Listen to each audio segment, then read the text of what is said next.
patient is usually they don't bleed spontaneously, they bleed only after significant trauma or surgery. The moderate cases have a factor VIII level between 1 and 5. Occasionally, they can have spontaneous bleeding. However, usually they present again after minor trauma or surgery. The majority of cases, the severe one, those who have a factor VIII level less than 1, usually they bleed spontaneously, mainly in their joint or muscle. And these are the group of patients who need special care. A typical lab investigation in hemophilic patient will show a normal CBC, including platelet morphology and platelet count. BT usually normal, however, the BTT will be prolonged. The diagnosis will be confirmed by factor VIII assay, and to know the exact gene mutation, you have to do the factor VIII gene sequencing.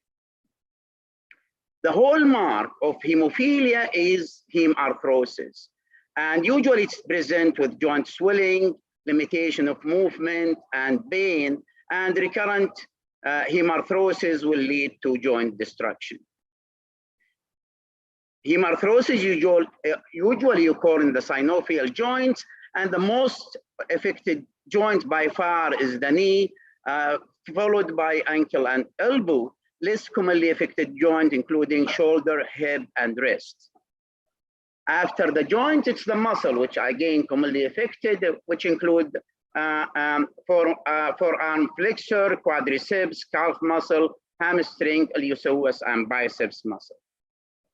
Haemarthrosis will lead to joint destruction either by direct damage or indirect damage, and the direct damage either through pain that will cause limitation of movement, which lead to muscle atrophy and arthropathy, or by altering the cartilage metabolism that will inhibit proteoglycan synthesis, leading to cartilage destruction and arthropathy again. Indirect damage will happen by bone remodeling that will cause osteoporosis and arthropathy, or by synovitis or vascular proliferation. Both of them will lead to synovial hypertrophy that will release catabolic enzyme, which lead to cartilage destruction and again arthropathy. The joint destruction by haemarthrosis passes through different stages. Even a single bleeding episode can provoke synovitis. However, recurrent bleeding will lead to swelling of the joint and ongoing synovitis. Growth of synovium will lead to inflammation and new vascular formation, which is usually fragile and stable, that will break down easily, leading to further bleeding episode with further cartilage destruction. Destruction of the cartilage will lead to long-lasting joint damage that result in arthritis and stiffness of the joint. In the latest stage of joint destruction, there will be complete loss of cartilage, and the bone may become deformed, changing the shape of the joint completely, and at this stage, joint replacement will become mandatory. These are some of the signs of disease progression, which include frequent bleeding, persistent pain, swelling, reduced range of motion, crepitus during movement, reduced muscle power, and abnormal gait and abnormal balance. What are the consequences of joint damage? Joint damage will lead to chronic and consistent pain. It will impair the ability to perform daily activity and normal life. It will require some support for normal walking, and it will require mobility aids. It will impair participation in life events like sport and work, and it will definitely affect the quality of life. Assessment of joint on a regular basis is essential in patients of hemophilia. It will be important to detect deterioration in joint condition and to detect failure of current treatment regimen, and to determine whether an alternative management plan is required. Joint assessment can be done by either physical assessment or by images And commonly, you need to use both modality to do a joint assessment. The commonly used physical assessment, including the World Federation of Hemophilia Orthopedic Scale, Hemophilia Joint Health Score, Colorado Physical Examination. Whereas images including simple X-ray by Arnold scale or Pettersson scale score, or by using MRI or ultrasound. The musculoskeletal examination is used to assess the function impact of treatment. However, it's not sensitive and it's very difficult to detect any changes, especially in early stages of the disease. There is available and validating functional assessment, which include either assessing the joint or more generally assessing the quality of life. The joint evaluation assessment, including hemophilia joint health score or the Colorado Hemophilia Pediatric joint physical examination. Whereas the quality of life assessment, including the hemophilia quality of life or childhood health assessment questionnaire. What do physical assessment measure in patients with hemophilia? The World Federation of Hemophilia Orthopedic Scale, as well as the Hemophilia Joint Health Score, both assess and measure the joint health in terms of body structure and function. They are used to assess commonly affected joint, and they are used when there is a need for orthopedic intervention. It also measures the outcome of physiotherapy intervention. When you do physical assessment, you should be very careful because physical assessment can aggravate symptoms or even lead to haemarthrosis. And many occasions you might need to give replacement therapy by giving factor VIII before you do the physical assessment. These slides show the main differences between the World Federation of Hemophilia Orthopedic Scale and the Hemophilia Joint Health Score. Regarding the population, the World Federation of Hemophilia Scale use in both pediatric and adult and use mainly in established arthropathy, whereas the Hemophilia Joint Health Score use usually in children between the age of 4 and 18 years and tend to be used more in mild to moderate joint impairments. Regarding the timing of doing the study, the WFH scale usually takes 30 to 45 minutes without the computing time, whereas the Hemophilia Joint Health Score takes 45 to 60 minutes.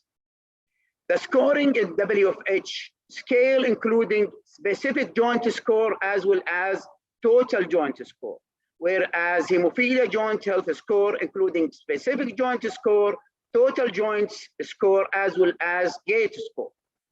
Other differences, the WFH scoring is less sensitive than Hemophilia Joint Health Score, but it can distinguish between mild, moderate, and severe cases, and it's better used in adult and older children.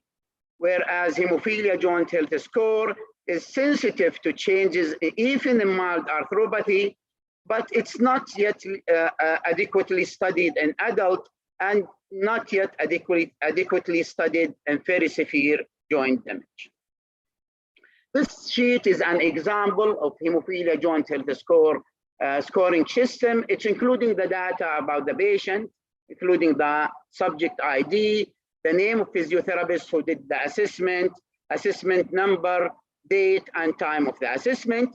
And it's evaluate the commonly 6 commonly affected joints, namely right and left knee, right and left elbow, and right and left ankle. And the element of assessment, including swelling, duration of swelling, presence of muscle atrophy, presence of crepitus, flexion and extension loss, joint pain, joint strength.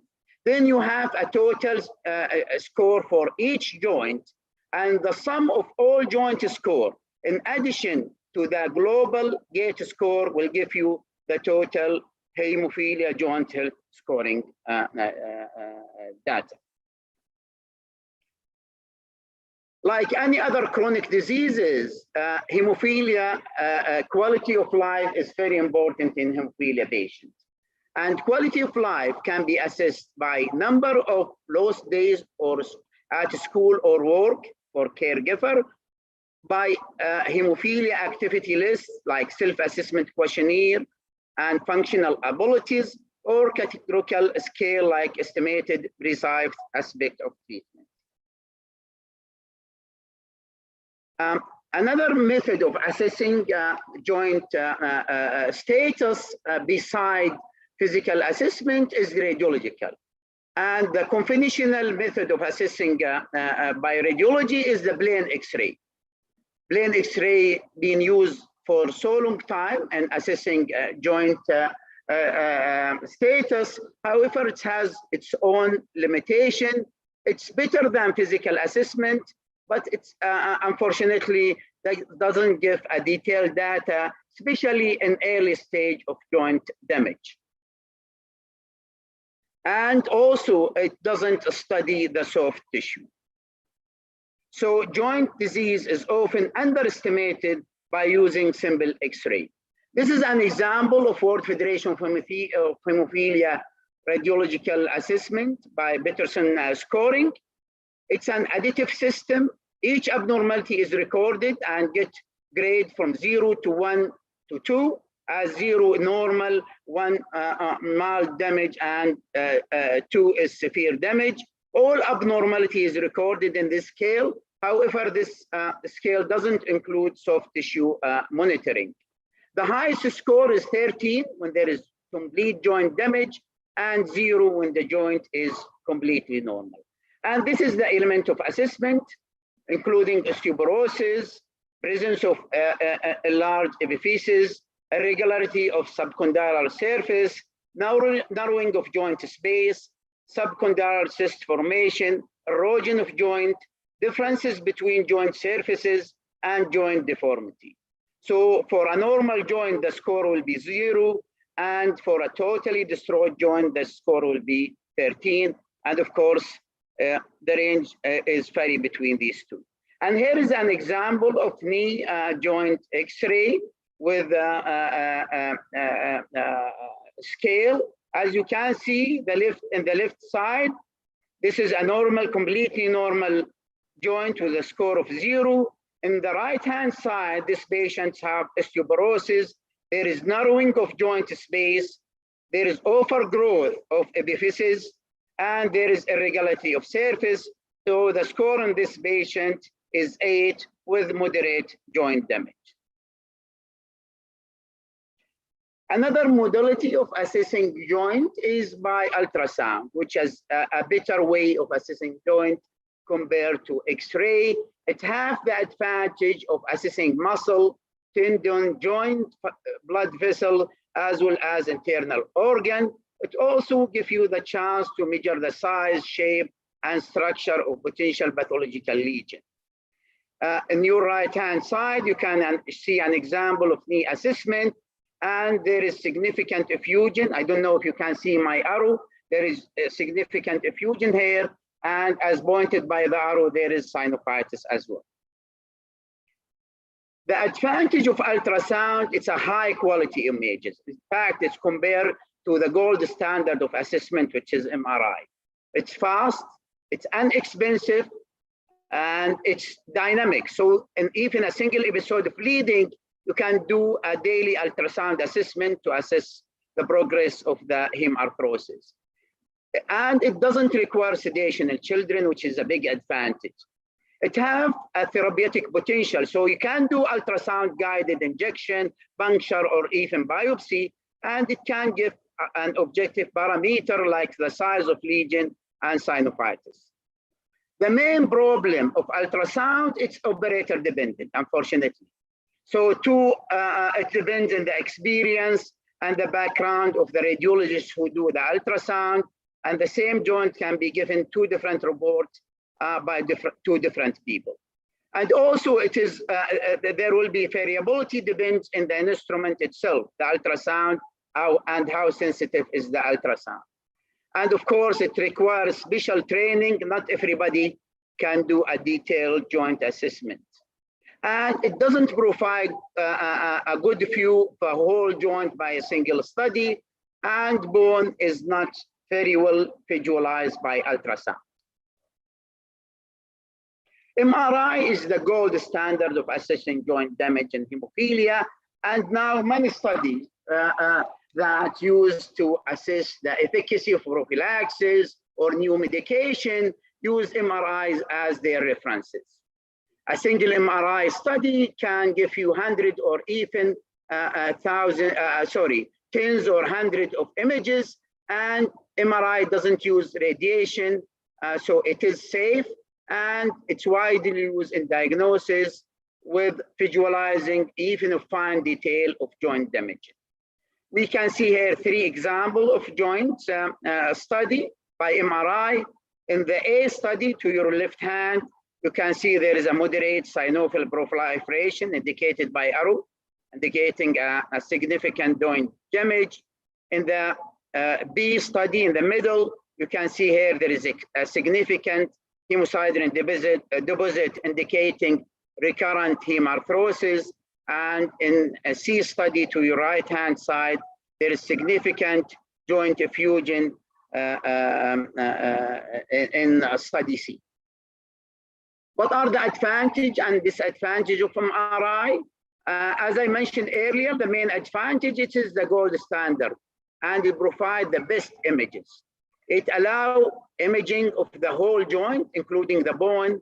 It detects even preclinical changes, and it is validated for both pediatric and adult. The limitation is accessibility. Not everybody have MRI, and the complexity of a study also. It needs an expert radiologist to have a good report, and it's quite expensive compared to the other modality. Children, unfortunately, may require sedation because a full study might take some time, so you might need to sedate children to do the study. MRI assessment has been used as a key recent prophylaxis study, and MRI scoring protocol has been validated for both pediatric and adult. Treatment of hemophilic patient is very costly, and there is direct and indirect cost for the treatment.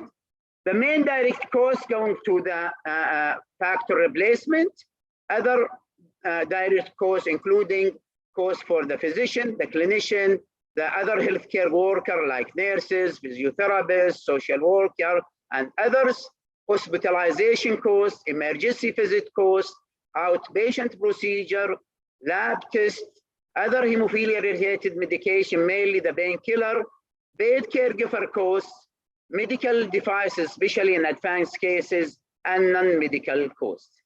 And direct costs, including lost working and school days, lost working time by parent and other caregiver, and caregiver services, and impact of quality of life, which sometimes being very significant.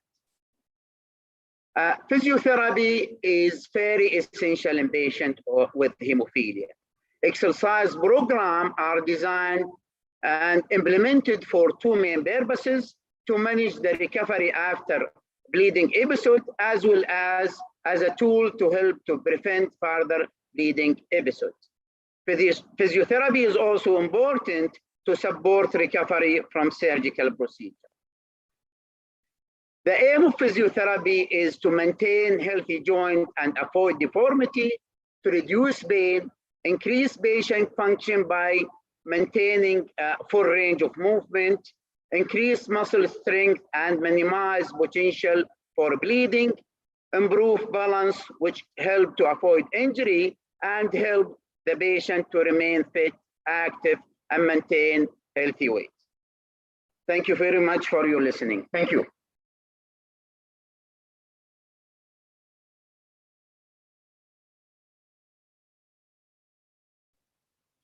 Dr. Firas? Hello? Yes. Assalamu alaikum. Alaikum assalam. Thank you, Dr. Fawaz, for your interesting. Hi, Dr. Hassan. Sorry for being We late. were waiting for you for some time.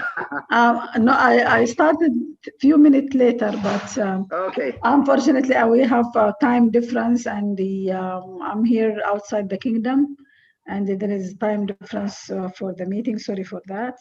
I'm trying to be on time, but I did all my best.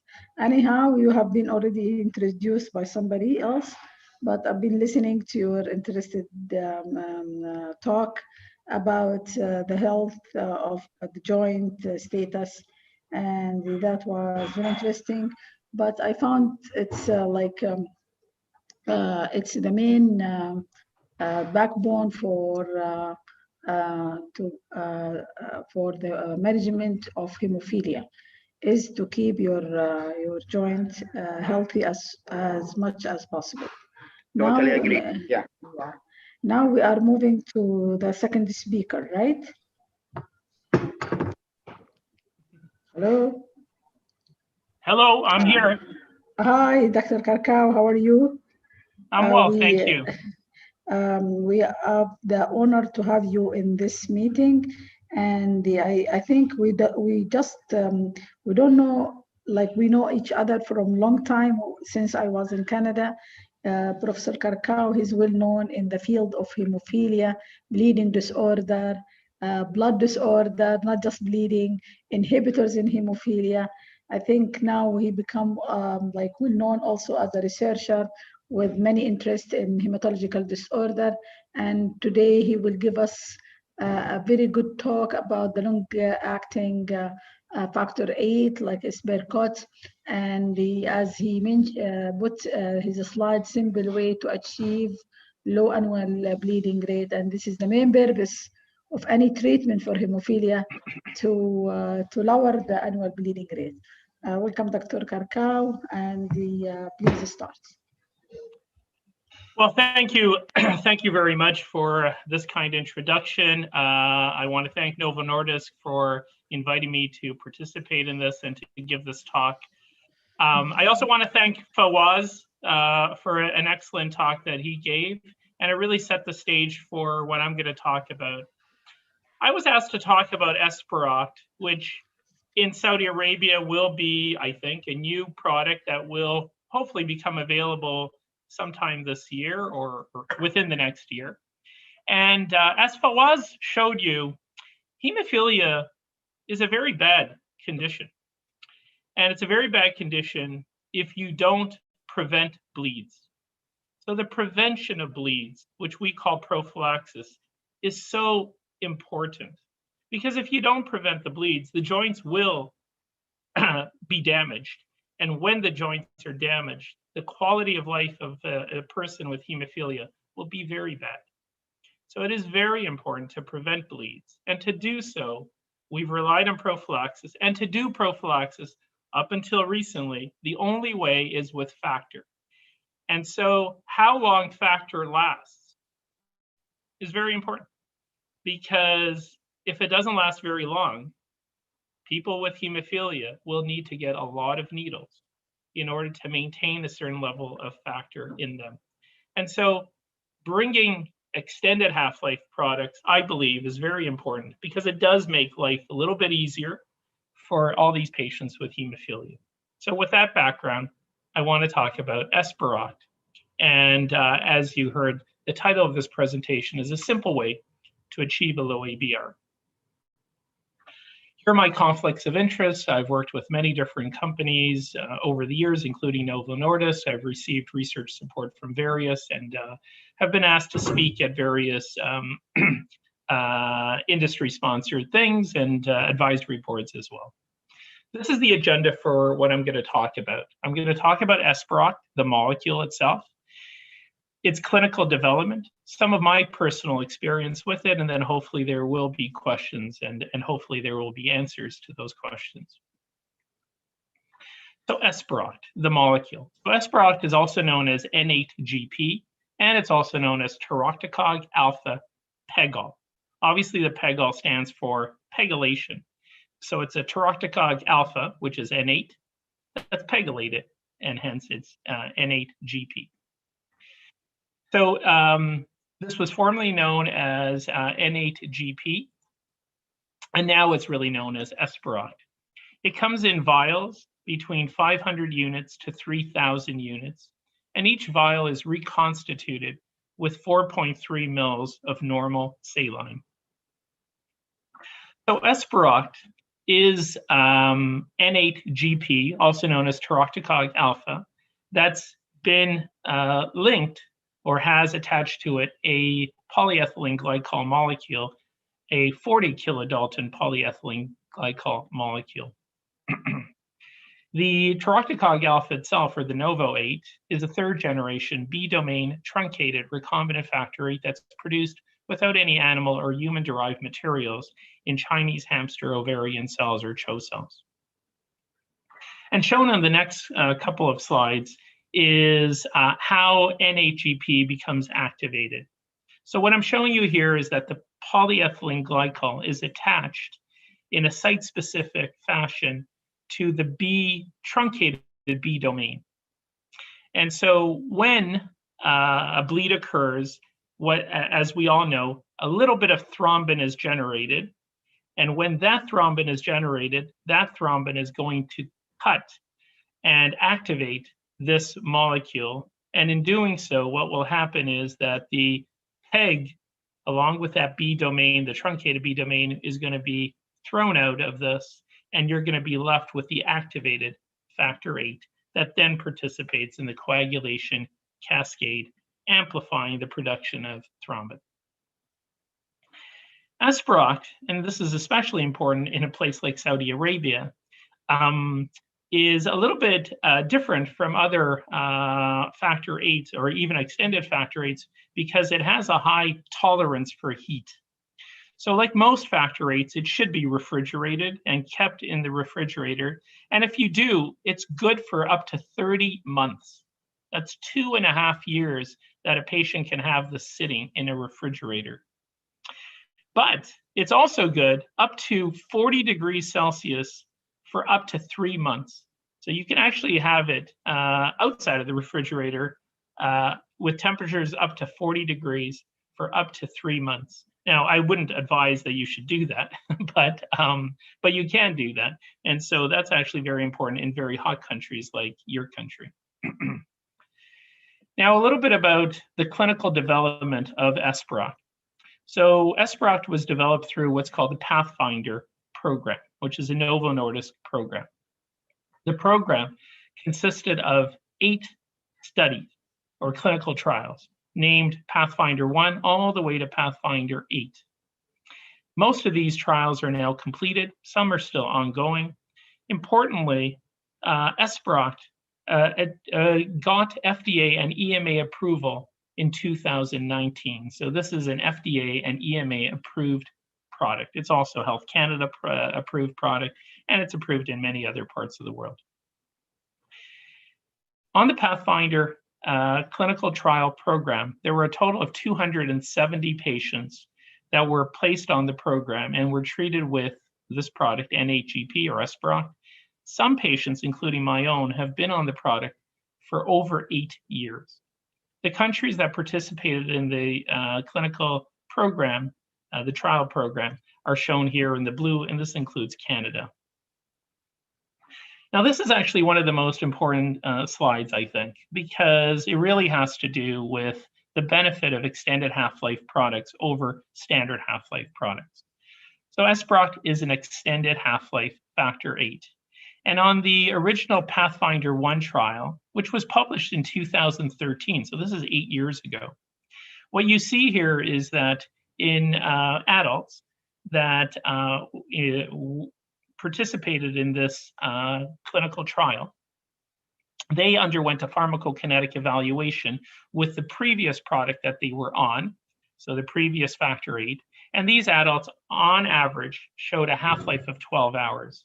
With N8-GP, these adults on average showed a half-life of 19 hours. So 12 versus 19 hours is a 1.6-fold prolongation. What this means actually is that you can reduce the number of needles that patients get on average at least by 1 needle every week, which is 52 needles in a year. And if you start looking at over a lifetime, that is potentially not only hundreds, but actually thousands of needles that the patient would need less by moving from a standard half-life to an extended half-life product. And I was part of this smaller group that looked at all patients for which pharmacokinetic data was available with Esperoct. And what was found is that all patients increase their half-life when they move from their previous product to Esperoct. And the increase in adolescents and adults is about 1.6 times. And in children, it's actually even a little bit higher, of about 1.85 times. So the half-life is much longer with Esperoct than it is with standard half-life products. Now, Esperoct, like all factor VIIIs, its half-life, its pharmacokinetics, has a strong relationship with von Willebrand factor. And as you can see here on this slide, what I'm showing you is on the x-axis is patient's von Willebrand factor antigen level. And on the y-axis is their half-life with Esperoct. And as you can see, the higher patient's von Willebrand factor levels, the higher their half-life with Esperoct. And this is for both adults as well as adolescents, which are in the little blue. And there's a strong relationship between von Willebrand factor and blood type and half-life of N8-GP. So we know that in the studies that have been done using Esperoct, where there was a lot of detailed information, both their von Willebrand factor levels, their half-life for Esperoct, their blood type, there was information on the number of patients. And what you can see here is that O blood type individuals show half-lives that are much lower, of 15.6 hours on average, versus patients who are A or AB blood type who show much higher mean half-lives. But within each of these groups, there's a lot of variability. So amongst the patients who are O blood type, some patients, even with Esperoct, will have half-lives of only 9.8 hours, whereas others will have half-lives of up to 21.5 hours. So there's significant variability between patients and their pharmacokinetics. And although I'm not going to get into it, this is important in terms of determining the pharmacokinetics for each of your patients. So I think it is important to do pharmacokinetic analysis, and you can use the WAPS program, and we can talk about that in questions later. Now, a little bit about some data on the use of Esperoct for prophylaxis and how effective Esperoct is for prophylaxis. And this is very important because ultimately, all patients with severe hemophilia should be on prophylaxis, and that is part of the World Federation of Hemophilia most recent guidelines. It's not some patients should be on prophylaxis, it's all patients should be on prophylaxis. So it's very important to know, how does N8-GP do for prophylaxis? So this was looked at in the Pathfinder 2 study and its extension. The Pathfinder 2 was a phase 3 pharmacokinetic safety and efficacy trial in adolescents and adults. So those 12 years or more in age. And then the Pathfinder 5 was a similar study, but this was in children under 12 years of age. These were all in previously treated patients. So in the Pathfinder 2 trial, the adult and adolescent trial, there were 186 or 187, I'm not exactly sure why there's a difference there, but it's 186 or 187 patients were placed onto this Pathfinder 2 trial. Patients could either go on to receiving the product prophylactically, so 175 patients received N8-GP prophylactically at a regimen of 50 units per kilo every 4 days. So everybody got that regimen, which is a simple regimen. You don't have to think about it too much. Now, they did include some patients who would get the product on demand. Now, the only reason to do that is some regulatory agencies like the FDA sometimes mandate that some patients are put on it on demand just to see how that works. As I told you before, I don't believe any patient should be on demand. They should all be on prophylaxis. So the focus here is really the prophylaxis. There was a main phase to the study. All patients had to be on the main phase for at least 26 weeks, which is, of course, 6 months. But in fact, most patients were on it for much longer. And the mean amount of time that patients were on this main phase was 43 weeks. The patients that were on it on demand, the 12 patients, they just stayed on demand throughout the extension phase, which I wouldn't do now. This was in 2013 or so when this started. Of course, we would not do that now. The patients that were on prophylaxis, receiving the product every 4 days, after the main phase, some of these patients, if they agreed to be randomized, and if they had no more than 2 bleeds in an annualized fashion, so an annualized bleeding rate of no more than 2, they could then be randomized to either continue on 50 units per kilo every 4 days or be randomized to a 75 unit per kilo every 7 days. That's once a week prophylaxis. That is pretty good if you can stay on once a week prophylaxis with this product. And in total, 38 patients were then randomized to that regimen. Now, all the other patients who did not want to be randomized, they didn't want to take the chance of being on every 7 days, or if they had an annualized bleeding rate of more than 2, there were very few patients who had bleeding rates of more than 2. Those patients simply stayed on every 4 days. This was the pediatric trial, the Pathfinder 5. All children were placed on 60 units per kilo twice a week. These were all children under 12 years of age, and in total, 68 children were placed onto the Pathfinder 5 study. That included 2 children in my own center here. The main phase was 26 weeks, so 6 months, and then they just continued as part of the extension phase. And in fact, some of these children, including my own, have been on the product for more than 6 years continuously without going off of the product.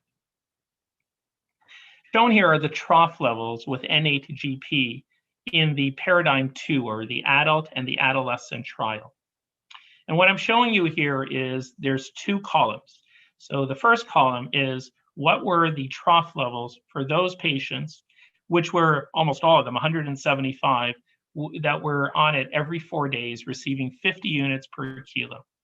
And the mean trough level, so at the 4th day, right before they receive their next dose of factor, their trough level, the lowest factor rate level that they have at any point in time, the mean was 3%. Furthermore, in patients that were on this regimen, 50 units per kilo every 4 days, 90% of the time they had a factor rate level of more than 5%. Now, even those 38 patients that were then randomized to the 75 units per kilo, they showed a mean trough level. So that's a level right before the next dose, which, and it's the level that occurs 7 days after you had just last received it, was 1.2%. Now that is very good, but I would say that is a selected group of patients. Not all patients will show a trough level of 1.2%. These are a little bit selected patients, but it does mean that some patients, especially if they're blood type AB, for example, could be on this product once a week and have very good protection. Now, in children, we know that pharmacokinetics in children are not as good as they are in adults, so the pharmacokinetics improve as these children get older. So in the youngest children, their trough levels were 1.2%.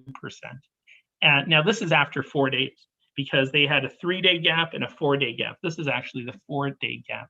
And in the 6 to 11-year-olds, their trough levels were 2%. Those are the lowest levels that they have. But notice that they're always above 1%. Now, shown on the next 2 slides are bleeds that occurred. Now, as I told you in the beginning, we don't want bleeds. The lower the bleeding rate, the better. Most of us in the world want to see bleeding rates of no more than 1. So I think, patients will tolerate 1 bleed per year, but we don't want more than that. And if it's lower, it's even better. So in the Pathfinder 2 trial, in adults and adolescents given 50 units per kilo every 4 days, in the main phase, those the first 43 weeks, the annualized bleeding rate was 1.2.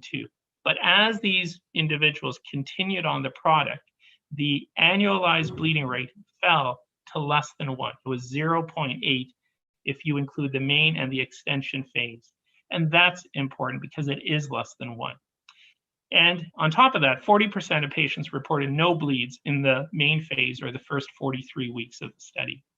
Now, in children that were given the product twice a week, at a slightly higher dose, 60 units per kilo, during the main phase, they reported 1.9, an annualized bleeding rate of 1.9, which is a little bit higher than what I would want. But notice what happened when they continued on the product in the main and the extension phases. So as they continued on it, their bleeding rates actually fell to less than 1. And that's quite good. On top of that, there were some children, because this was an international study, involved parts of the world where maybe prophylaxis wasn't being done as it is in, let's say, my country or my center. So some children actually had target joints. There were a total of 16 target joints in all of those children put together. And within 12 months, as you can see on the x-axis, most of those target joints went away, meaning they were no longer bleeding. So they were no longer a target joint. A target joint is defined as a joint that's bleeding repetitively many times in a short period of time. And by the 25 mark of being on this 25-month mark of being on the study, all target joints resolved. So if you put patients on prophylaxis twice a week, these are children, over time, their bleeding rates will drop and drop, and to the point they're no longer bleeding repetitively. So the product has also been used for surgery, so it could be used for surgery safely, as I'm going to show you, and that was part of the Pathfinder 3 trial, which was a surgery trial. There were quite a lot of surgeries. There were a total of 45 major surgeries that occurred in the Pathfinder 2 trial. Most of these were orthopedic surgeries. And in the Pathfinder 5 trial, there were 41 minor surgeries. And hemostasis was considered successful in virtually all of the major surgeries, where using this product, they were able to prevent any bleeds from occurring or any significant bleeding from occurring. A little bit about safety. And whenever a new product is developed, one of the most important things is if you give it to people, will they develop an inhibitor to it? Now, these are all previously treated patients. There is a PUP study that is ongoing. It hasn't yet been reported. I think it's actually complete, but it hasn't yet been reported. And so clearly, any factor VIII, if you give it to PUPs, patients who have not been treated before and now are receiving factor for the first time, you're going to see some inhibitors. But when you give it to previously treated patients, you don't want to see many inhibitors. You will tolerate 1 or 2 inhibitors, but that's about it.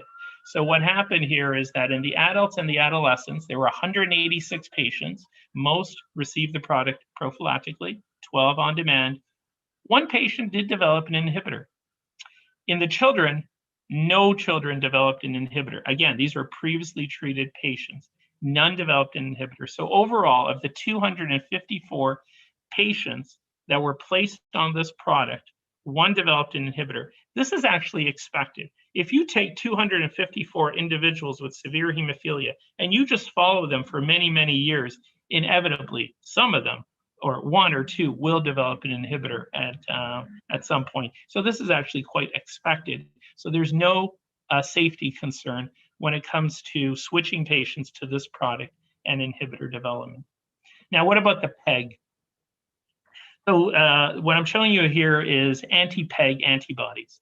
And the interesting thing here is that of the 186 adults and adolescents, 12 of them actually had pre-existing anti-PEG antibodies. And what that's telling you and me is that we're all exposed to PEG. So I might have PEG antibodies because I eat PEG. It's in different foods, it's in different well, I don't use cosmetics, but it's in different products, shampoo and conditioner and things like that. So a lot of us have anti-PEG antibodies, and these patients did as well. In most cases, the anti-PEG antibodies disappeared. Notice that the children actually showed even more anti-PEG antibodies. 20 of the 68 children, before they received this product, already showed anti-PEG antibodies. Most of those disappeared. A few patients developed anti-PEG antibodies during the course of the trial.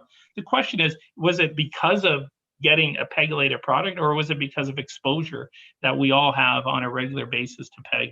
Most importantly, none of those antibodies, those anti-PEG antibodies, affected factor VIII activity or the clinical response to N8-GP. There were no other safety concerns that were found. And we can get into it. I don't have any slide here, and it's on PEG. Is PEG safe? I think a lot of you might be asking that. I think the most important thing is, and we'll get to it when I show you my experience with using this product, is that we now have, just on this product, 250 patients that were on it as part of studies. Now there's some other patients that are on this product outside of studies. There's other PEGylated hemophilia factor concentrates. If you put all of the PEGylated factor concentrates together, there are thousands of patients on these things. Some of them have been on these things for 8 years, and yet we're not seeing any toxicity. So I believe that as time goes on and we're not seeing toxicity with these products, and we have now thousands of patients on PEGylated products, I believe that these are safe products. Now, what about health-related quality of life, which is very important when it comes to hemophilia? We want our patients to be able to live a life that is not a miserable life. We want them to have a quality of life. And so what I'm showing you here is just the annual number of injections that these patients would receive, and how that compares to really the past, I guess. So in adults, on this product, adults and adolescents, they were all over 12 years of age, they would receive this every 4 days. If you do the math, every 4 days means you get 91 needles per year. Now, that's still 91 more needles than I get. I don't get any needles per year, knock wood. That hopefully that'll continue. But these, on every 4 days, they get 91 needles. And the patients that were put on every 7 days, they would get 52 needles. The children, they were on twice a week. That means 104 needles. That's still a lot of needles for all of these things. But if you use a standard half-life product, we know that most patients will need a standard half-life product every 3 days. And they would need 156 needles in a year, or they would need to receive it every other day, which is about 182.5 needles per year. So this is still a significant reduction in the number of needles that these patients would receive by moving from a standard half-life to an extended half-life. Now, what about just measuring quality of life or health-related quality of life? And as some of you may know, there are different tools. So there's what's called the HemoQual, that's for children, and there's the HemAQual, the A for adults. And what I'm going to show you here is what happened to their HemoQual, HemAQual measurements when they went on this product. And so if their health-related quality of life improves, then for these HemoQual values will drop from baseline. So this line, the 0, is where they start. If their quality of life gets worse, the lines are going to go up. And if quality of life gets better, the lines are going to go down. And this is what happened. Quality of life improved, particularly for the youngest children, the 4 to 7 years old. They showed the best improvement in quality of life as measured by the HemoQual. But all of the groups showed improvement in quality of life, but especially the youngest ones.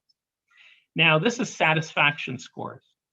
And here, it's sort of different. What I'm showing you right now is their baseline values for these various things at the bottom: ease and convenience, efficacy, etc. And a high score is bad when it comes to this, and a low score is good. So this is at baseline. And then at the end of the main phase of the study, what was their, how do they report their satisfaction? And if things go down, that's a good thing. And if things go up, that's a bad thing. And as you can see, there's improvement. At the end of the main phase, for all of these various things, patients are reporting better values. So their treatment satisfaction is improving by moving to an extended half-life product like Esperoct.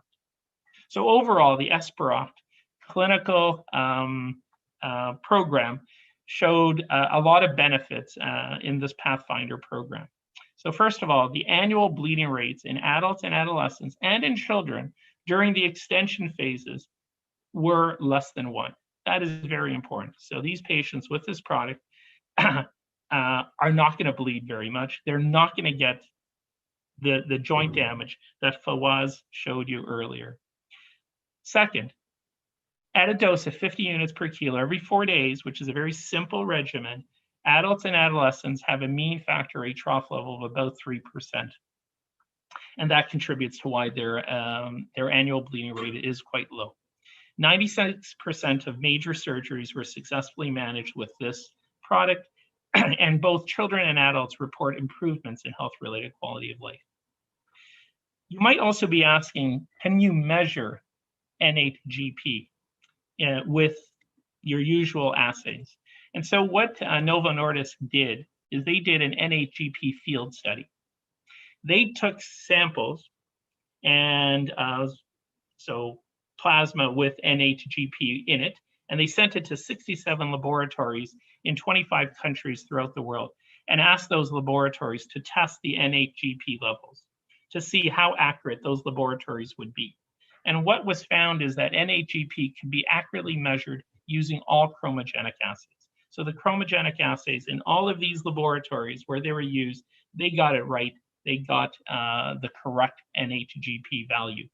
And most one-stage assays were fine and could measure NHGP. There were only 3 silica-based one-stage assays that underestimated NHGP, but no assay overestimated NHGP. And that's important. You don't want your laboratory to say, oh, the patient has a 30% factor VIII level when in fact it's only 2%, and maybe the patient needs another dose of factor, and your lab would have goofed that up. But that didn't occur in any case. And now lastly, in the last few minutes, I just want to talk about my personal experience using Esperoct. So in Canada, we don't have Esperoct available as yet. We may have it. We have a tender system. In your country, there's also a tender system. So you may have it, we may have it. But I have been using it for quite a long time. So in 2013, I participated in the Pathfinder 5 study. This was for the children. And we enrolled 2 patients. We actually wanted to enroll more, but by the time it went through our REB and we got everything rolling, they had almost completed their enrollment. And so we only put 2 patients in. One was a 7-year-old and the other one was an 11-year-old. Here's the 7-year-old. So the 7-year-old, before he went on to Esperoct, he was on Advait and he was receiving Advait twice per week. But in the year before he went on to Esperoct, he actually had 3 bleeds. And I don't want them to have 3 bleeds. So I was going to escalate him to 3 times a week. And I was going to have that conversation with his parents. But I said, well, that's one option. The other option is you can switch to an extended half-life product like NHGP as part of the study and stay on twice a week. And so that's what he did. He went on to the Pathfinder study. He stayed on twice a week. He was getting it on Sundays and Wednesdays. Sunday is a convenient day. His family didn't work on Sundays. He's at home, not going to school. And so that was a convenient day. So there was only one day during the week, during the work week, where he was getting factor. And he has remained on twice a week throughout the entire Pathfinder 5 study, which went on for 5 to 6 years. And then he continued on the Pathfinder 8 study, which was a continuation of the Pathfinder 5. And that finished last year, but he wanted to stay on the product. And so Novo Nordisk kindly has been giving it under compassion to us to give to this patient. So he has remained always on twice a week, and he's been on the product now for about 8 years, and he is now 15 years old and doing well.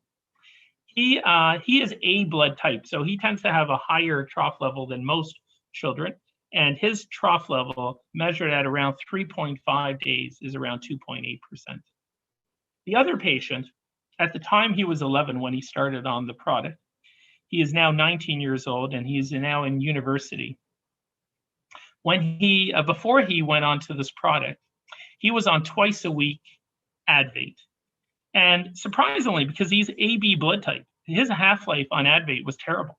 It was only 9.25 hours. We only did it once. Maybe if we had repeated and got some other values, maybe it was a little bit higher, because that was really bad. His estimated factor rate at 48 hours when he was getting Advait was about 2.5%. And he was only getting it twice a week. And I was going to escalate him also to 3 times a week, because he had had 3 bleeds in the previous year, but sat down with him and his family and talked about Esperoct, and he wanted to go on it. And so he went on it, and he was receiving it twice a week. He would normally get it on Monday mornings and Thursday mornings. He was on it for many years. And then at one point, he wanted to do these sports, American football and rugby.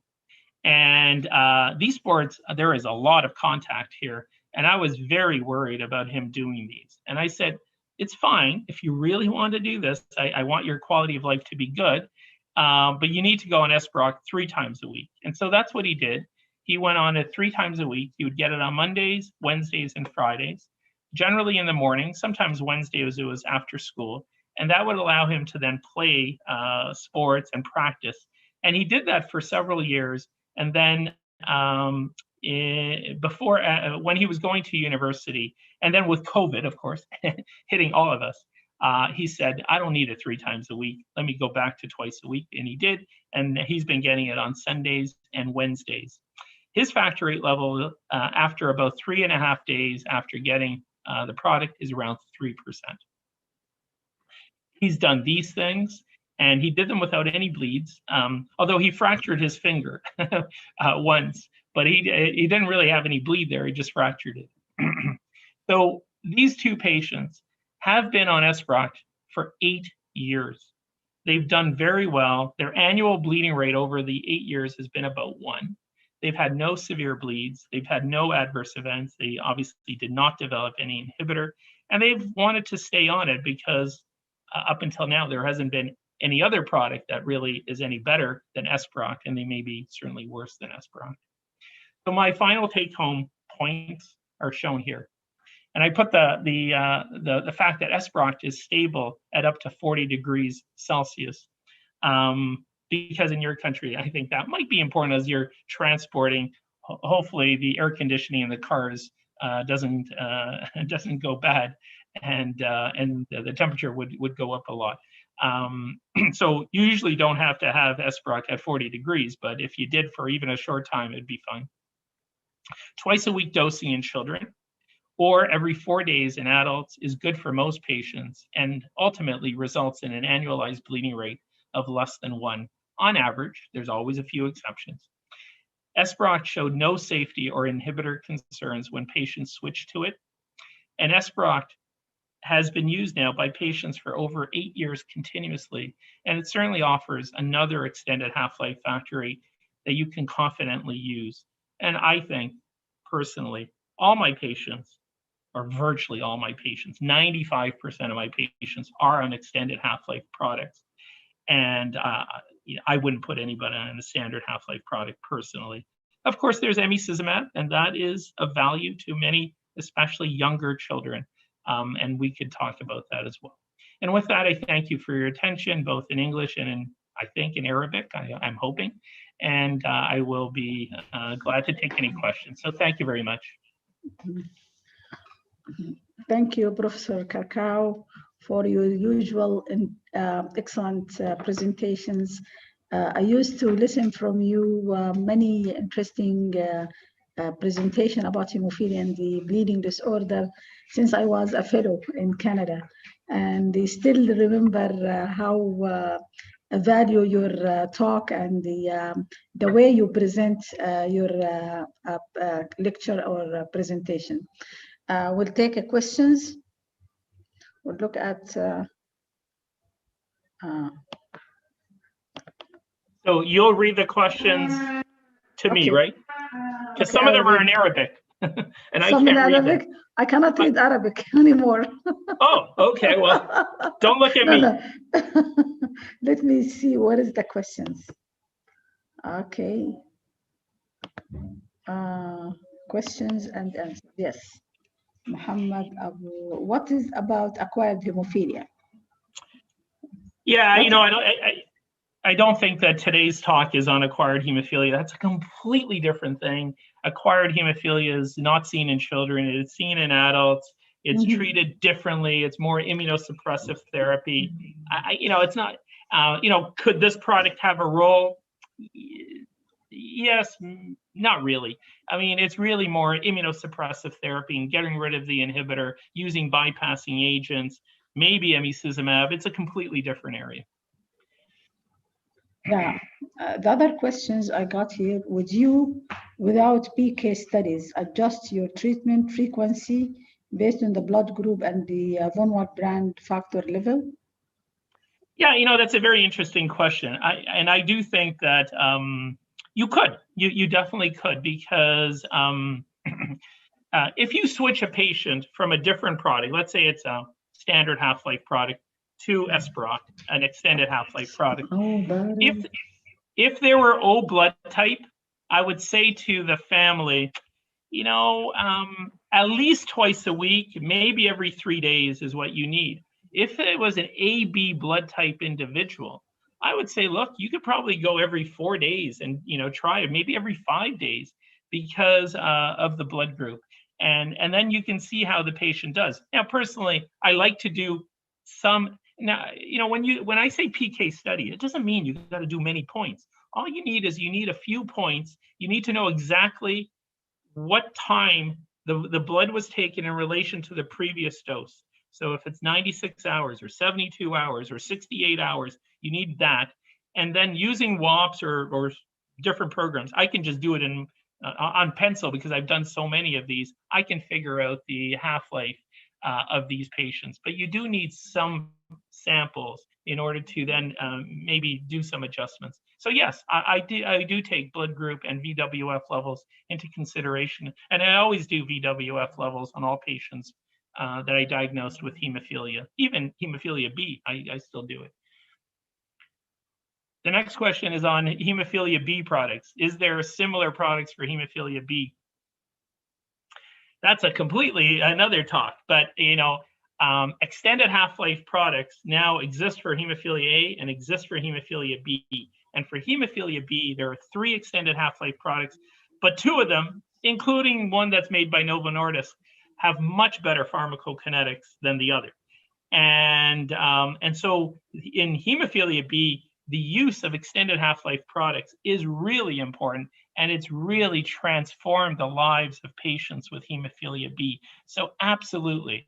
And here in my institution, I don't have any patient on prophylaxis with standard half-life factor 9, none. All patients on prophylaxis are on extended half-life factor 9. Excellent. I think if there is any more questions, yeah. I mean, what is the cost? About the cost, I mean, what is the cost difference between Esperoct and the other extended half-life factor 8 product? So I can't answer that. Of course, it depends on the country, and it depends on what the companies decide to do. I personally, I think these days, the price of the extended half-life products are actually now becoming very comparable. So for me, if they're comparable, then I just want to choose the best product. And it's getting to a point that the extended half-life products, maybe, you know, some patients could be on one, some patients could be on another. You know, I think that that's fine as well. They're all quite similar. It's not to say that, you know, one is so much better than the other. I think that they're quite similar. And now throughout the world, the prices are getting to be similar. Now, are they more expensive than standard half-life? Yeah, probably. In most places, they're more expensive. Does that impact on me? Not really. They're not so much more expensive. The prices of extended half-life in Canada has come down a tremendous amount. They're a little bit more expensive than standard half-life. Are they worth it? Yes, absolutely. You know, as I told you before, I don't get any needles per year. Now, knock wood, hopefully I won't get sick tomorrow or something, but I don't get any needles. If you said to me, you can either get 91 needles or you can get, 182 needles, what do you think I'm going to pick? I don't want any needles, but I would certainly prefer 91 over 182. So I think it's very important that we think of our patients, especially children. None of them like a lot of needles. So yes, I would always pick an extended half-life over a standard half-life. I have a question. What about if we, for the extended half-life, if we move from one company to other product, is that will increase the tendency for the inhibitors development, or that will not have an effect? No, as you can see with my head moving back and forth, no. In Canada now, we've, because of tender, we used to have, in my center, we had most of our patients on eloctate. And then eloctate disappeared because of the tender, and we had to move most of them to Adynavate. There was no inhibitor development. And we may be moving them from Adynavate to Esperoct in the next year, who knows? And I'm fine with that. I don't believe that these products and moving, and it's what we did in the past when we had other standard half-life products, they don't seem to result in inhibitor development. So I think it's fine to move from one to another. Okay. Is there any other questions? If there is no other questions, we'll thank the audience. We'll thank Professor Karkao. We'll thank Dr. Fawaz Al-Qasim for their excellent presentations, and we'll thank Novo Nordisk for inviting all the speakers, including me, for this valuable meeting. Thank you very much. Thank you. Bye. Thank you.